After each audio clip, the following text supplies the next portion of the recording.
क्या है आध्यात्म? दर्शन, चिंतन धारा, विद्या या संस्कृति की परंपरागत विरासत।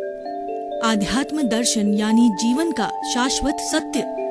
मानव जीवन से जुड़े शाश्वत सत्यों को जानिए और समझिए उपासक डॉक्टर सोहन राज तातेड़ से हमारे खास कार्यक्रम आत्मविज्ञान में।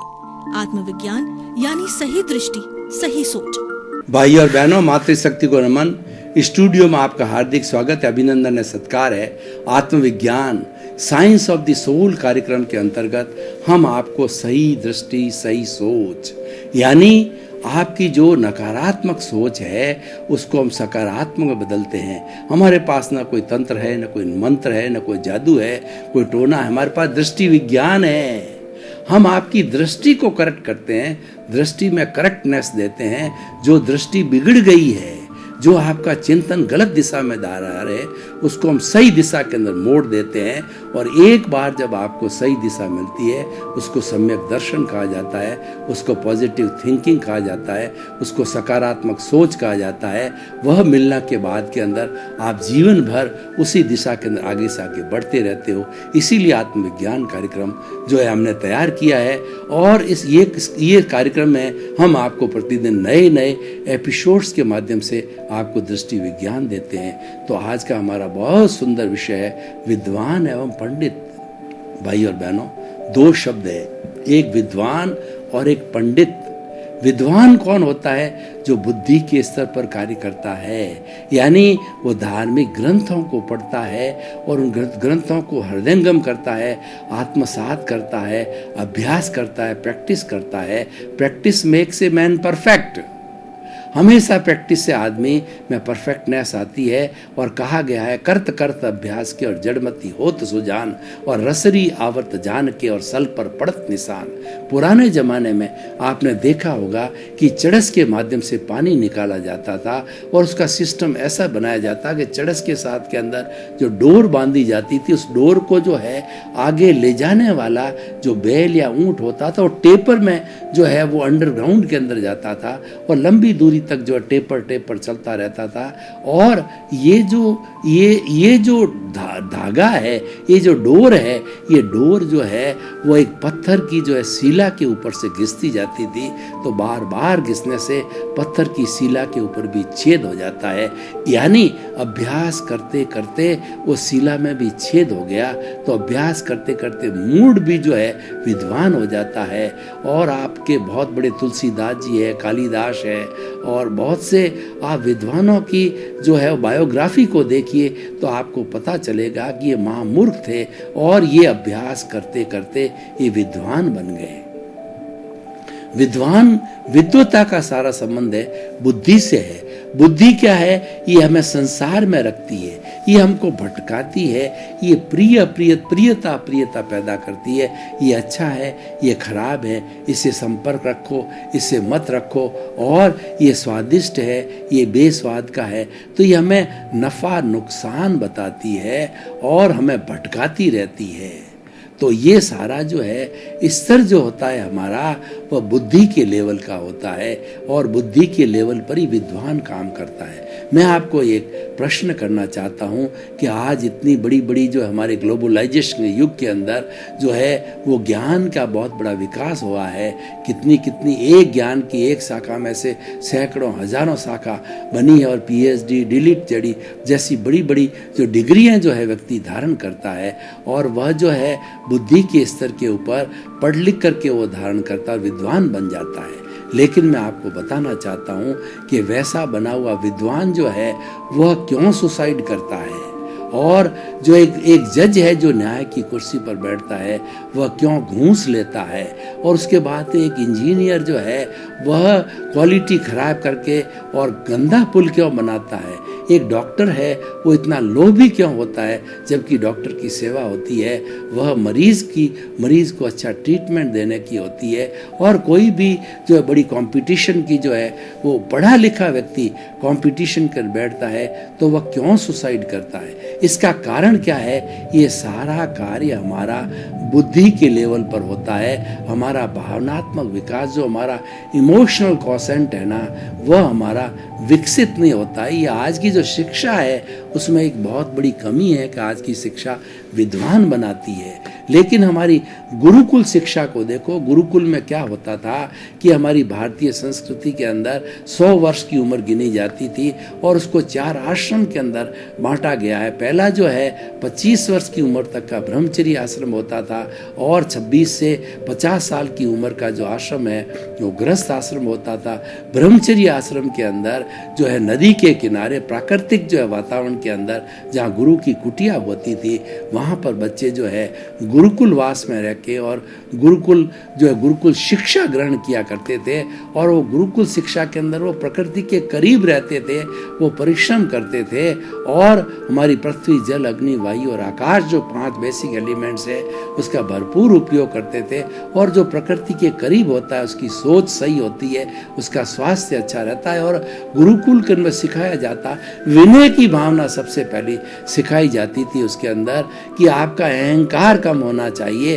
वो विद्वान जो है वो इस तरीके से जो है वो कुकृत्य क्यों करता है, क्योंकि उसके अंदर विनय की भावना, अहंकार शून्यता की भावना, अहंकार के उपशम की भावना नहीं होता है। और ज़्यादा विद्वान होता है वो अहंकारी हो जाता है, वो बुद्धि के स्तर पर होता है। लेकिन जो पंडित होता है वो प्रज्ञा के स्तर पर काम करता है। जहाँ बुद्धि की सीमा समाप्त होती है वहाँ प्रज्ञा की सीमा प्रारंभ हो जाती है और प्रज्ञा जो है हमें पंडित बनाती है। मैं आपको एक उदाहरण देना चाहता हूँ कि हमारी पुरानी माताएं, हमारी नानियाँ, दादियाँ और हमारे पुराने जितने भी बुजुर्ग पिता वगैरह जो दादा वगैरह होते थे, वो लोग कहीं पढ़े लिखे नहीं होते थे, किसी स्कूल में नहीं गए, कोई उन्होंने डिग्री हासिल नहीं की, लेकिन 1-1 डजन बच्चों को पालते थे और सबको अच्छी तरह से भरण पोषण करते थे। उनको अच्छे जो है संस्कार देते थे, उनको चरित्रवान बनाते थे।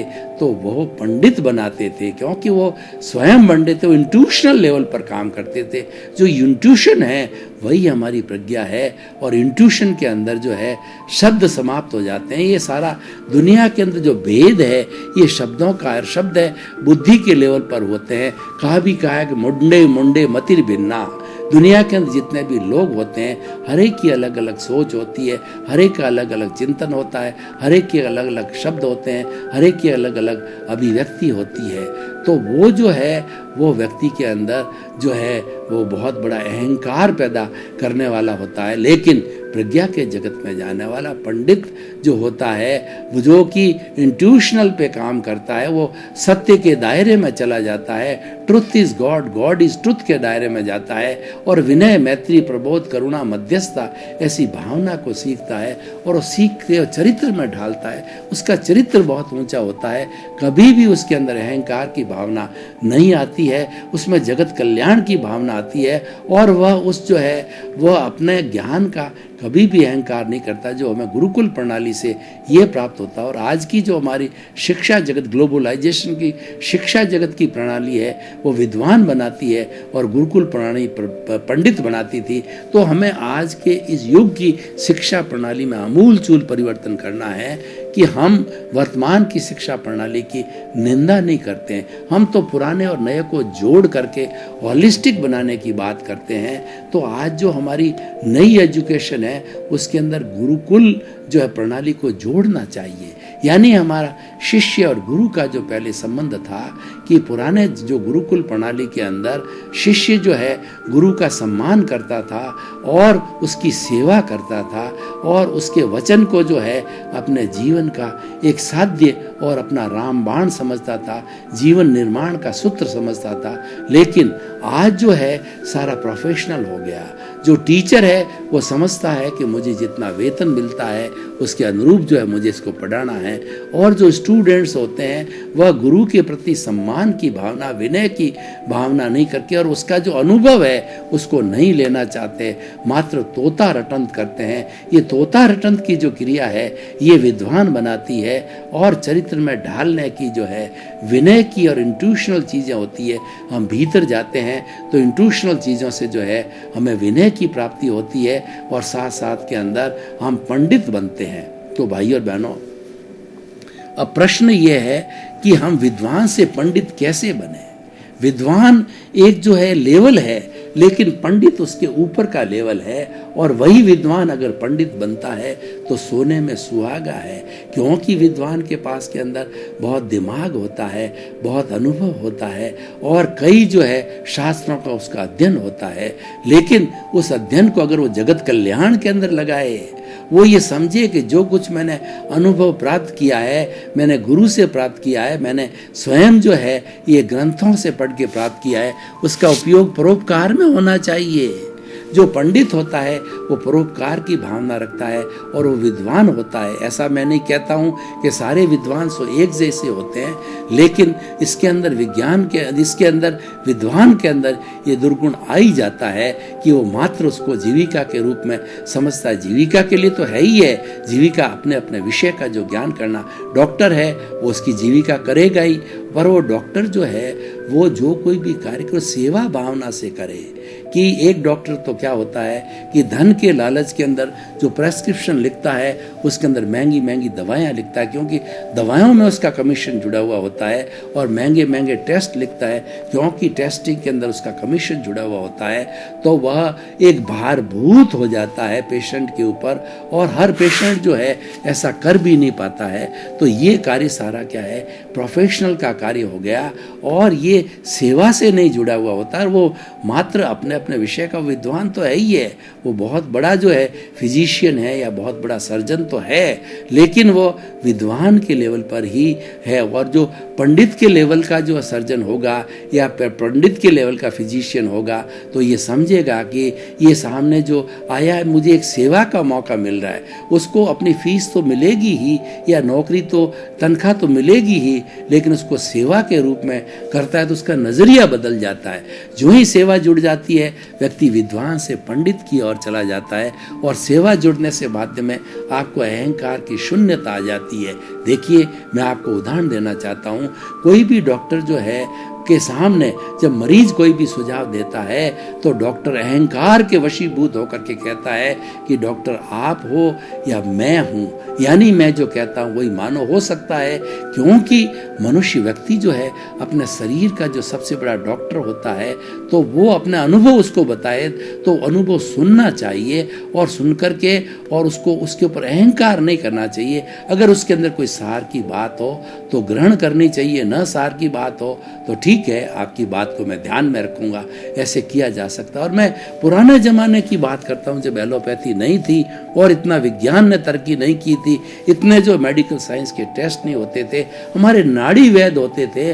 वो नाड़ी वैद्य जो है वो नाड़ी पर हाथ दे करके और नाड़ी कैसे चलती हार्ट बीट्स को नापते थे, और वो हमारा इतने आयुर्वेद के आचार्य हुआ करते थे, हमारा कफ वात पित्त जो है वो कैसा बन रहा है और कहाँ पे प्रॉब्लम आती है, वो सारा उसको जो है नाड़ी देख करके पता कर लेते, और नाड़ी के आधार के ऊपर के नाड़ी मंद चल रही है कि तेज चल रही है, कि नाड़ी जो है बराबर सुचारू रूप से मध्यम चलनी चाहिए, जितनी आवश्यकता हो मध्यम न होती है, ऊपर जो वात पित्त कफ के कारण वो डिस्टर्ब हो जाती है, तो वो आयुर्वेदिक दवा देता था, प्रिकॉशन बताता, उसके अंदर कोई खर्चा नहीं आता था, और जड़ से वो बीमारी है वो जड़ से जो है समाप्त हो जाती थी।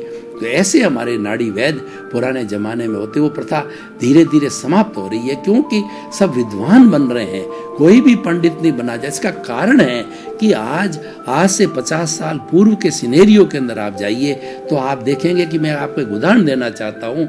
एक सर्कल खींचिए, सर्कल के सेंटर के अंदर केवल एक सर्कल के सेंटर में केवल एक ही सर्कल के अंदर केवल एक ही सेंटर होता, तो सेंटर के अंदर पंडित रखे जाते थे, आचारवान लोग होते थे, उनके गुणों की पूजा की जाती थी, उनके अनुभव को लिया जाता था, वो सीनियर सिटीजन होते थे, बड़े बड़े ऋषि महर्षि होते हैं, बड़े बड़े जो राजाओं को देखिए, भगवान राम को देखिए, या जो है आप दशरथ को देखिए, वशिष्ठ मुनि जैसे उनके गुरु होते थे, और गुरु का जो आसन है वो राजा के आसन से ऊपर होता था, क्योंकि वो नॉन डिटेच्ड फेलो होता है, वो विदेह हुआ करता था, और वो हमेशा जो वो पंडित हुआ करते थे, वो प्रज्ञा के के जगत के अंदर रहते थे, हमेशा जो निर्णय लेते थे वो प्रज्ञा के हित में लेते थे।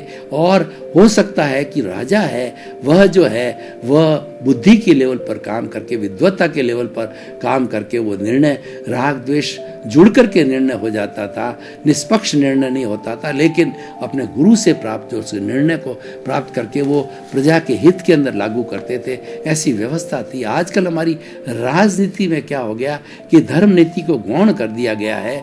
अच्छे अच्छे जो पंडित योग्य हमारे ऋषि महर्षि है उनका परामर्श नहीं लिया जाता है और वो राग द्वेष के वशीभूत होकर के और विद्वता के अपने, हालांकि विद्वता में कोई कमी नहीं है, लेकिन विद्वता के अंदर राग द्वेष जुड़ जाता है। मैं ये नहीं कहता कि हर विद्वान के अंदर राग द्वेष होता है, लेकिन क्योंकि ये हमारी विद्वता है, ये बुद्धि के स्तर पर काम करती है, तो बुद्धि के स्तर पर काम करने की पूरी संभावना रहती है राग द्वेष के जुड़ने की है। लेकिन प्रज्ञा के जगत के अंदर विनयशीलता होती है, वह राग द्वेष कभी भी नहीं जुड़ता है, क्योंकि प्रज्ञा है हमारी मोक्ष में ले जाने वाली, जो है हमारी रिप्रेजेंटेटिव, आत्मा की रिप्रेजेंटेटिव है, हमें हमेशा मुक्ति की ओर ले जाती है और व्यक्ति को प्रेरित करती रहती है कि तुम्हारे ज्ञान लिया हुआ है तो तुम ज्ञान के वशीभूत रहो। और ज्ञान वाला व्यक्ति होता है वह जो कषाय शून्य होता है, वो अहंकार शून्य होता है। तो इस तरीके से जो है हमें आज के इस विषय को जो है अगर हम ओपन टू ऑडियंस करें, इसकी रिलीवेंस, इसकी जो है वो सारगर्भिता और इसकी जो है हम जो है उसकी उपयोगिता को देखें तो हमें मालूम पड़ेगा कि विद्वान से बढ़कर के पंडित की वैल्यू है। तो और विद्वान अगर पंडित बनता है तो बहुत अच्छी बात है। तो हम ये कहना चाहते हैं आज शिक्षा जगत के अंदर जो गुरुकुल प्रणाली है उसको जोड़ा जाना चाहिए। वर्तमान शिक्षा को जो है वो गुरुकुल प्रणाली बेस्ड करना चाहिए, क्योंकि गुरुकुल के अंदर गुणों को बताया जाता था, इंसान को अच्छा इंसान बनने की प्रेरणा दी जाती थी और कषाय शून्यता की, कषाय के उपशमन की सबसे बड़ी बात की जाती है और विनयशीलता को अधिक बताया जाता है। जो व्यक्ति विनयशील होता है उसके दूसरे गुण होते हैं वो उसके पास में ऑटोमेटिकली आ जाते हैं। ये विनयशीलता जो है हमारी गुरुकुल प्रणाली के अंदर बताई जाती थी। तो भाई और बहनों, अब हम निष्कर्ष की बात करें तो हम देखते हैं कि आज का जो ये एपिसोड है वो व्यक्ति के लिए बहुत ही लाभदायक है कि हर पढ़ा लिखा व्यक्ति जो है जो विद्वत्ता को प्राप्त करे तो साथ साथ के अंदर वह जो है प्रज्ञा के जगत में भी जावे। प्रज्ञा का जगत भीतर का जगत है, वो थोड़ा मेडिटेशन करे, थोड़ा अध्यात्म को समझे। अध्यात्म का अर्थ होता है भीतर का जगत, और जो विद्वत्ता का जगत होता है, बुद्धि का जगत होता है, जो हमारे चेतन मन पर काम करता है, मन के स्तर पर काम करता है, बुद्धि के स्तर पर काम करता है। चित्त बुद्धि और मन बुद्धि चित्त और अहंकार ये अंतःकरण के लेवल पर काम करता है। तो हमें भीतर जाना चाहिए। भीतर हमारा शुद्धिकरण है, सब्लिमेशन है और भीतर हमारा रूपांतरण है। पंडित बनने के लिए भीतर जाइए, और अगर केवल व्यक्ति जो है बुद्धि के स्तर पर रहता है तो वो मात्र विद्वान बनता है। तो भाई और बहनों, ये आज का जो विषय है बहुत ही सुंदर विषय है। तो इस विषय को जो है हम गहराई में जाकर के देखें और इसकी जो है वो रिलीवेंस को देखें।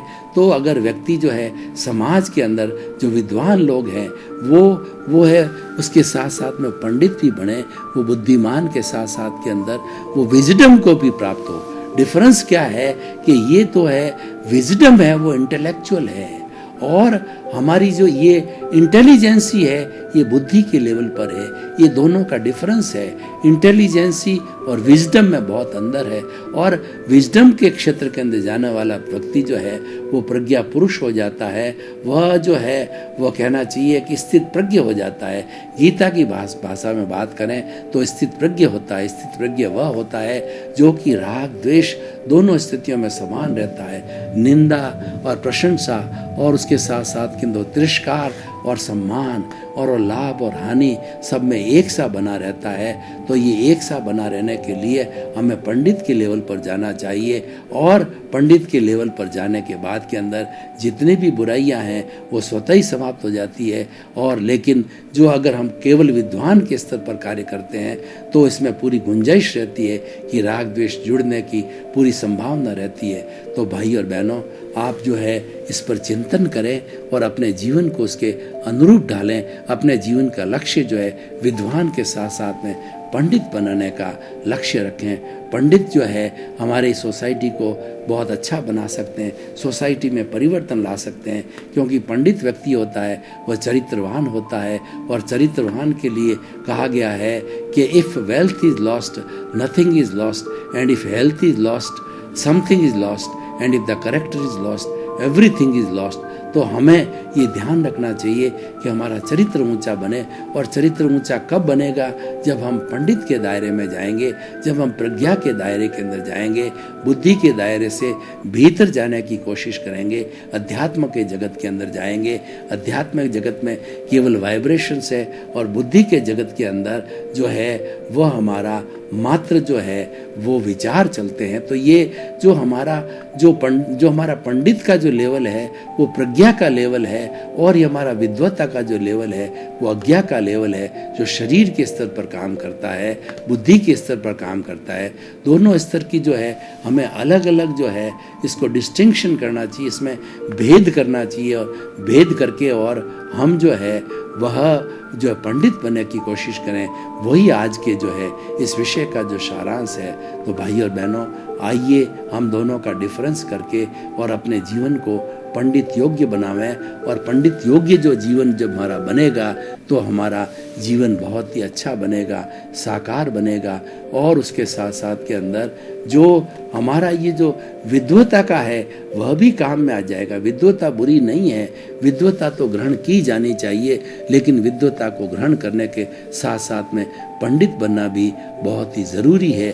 दोनों का जब सामंजस्य हो जाता है तो हमारा जीवन होलिस्टिक हो जाता है। विद्वान और पंडित जो है बना हुआ दोनों का व्यक्ति एक होलिस्टिक जीवन होता है। उसको हमें जो है वो ग्रहण करना चाहिए, जीवन में उतारना चाहिए। तो इसी क्रम में हम आपको बताना चाहते हैं कि हमारा आत्मविज्ञान कार्यक्रम है, ये पंडित बनाने का उपक्रम है, और ये जो है ये हमें विद्वत्ता से जो है पंडित बनने की और प्रक्रिया की ओर ले जाता है। तो भाई और बहनों, आइए हम जो है इस ज्ञान यज्ञ के अंदर अपनी आहुति देवें, और आहुति दे करके हम पंडित बनने की कोशिश करें। और पंडित बनने की कोशिश के अंदर जो है हमें विद्वत्ता को साथ में रखना है, उसको छोड़ना नहीं है। तो ये दोनों डिफरेंस हो गए, एक अज्ञा के स्तर पर काम करता है और प्रज्ञा के स्तर पर काम करता है। प्रज्ञा के स्तर पर काम करने वाला पंडित कहलाता है, और अज्ञा के स्तर पर काम करने वाला होता है वह जो है विद्वान कहलाता है। दोनों में बहुत बड़ा डिफरेंस है।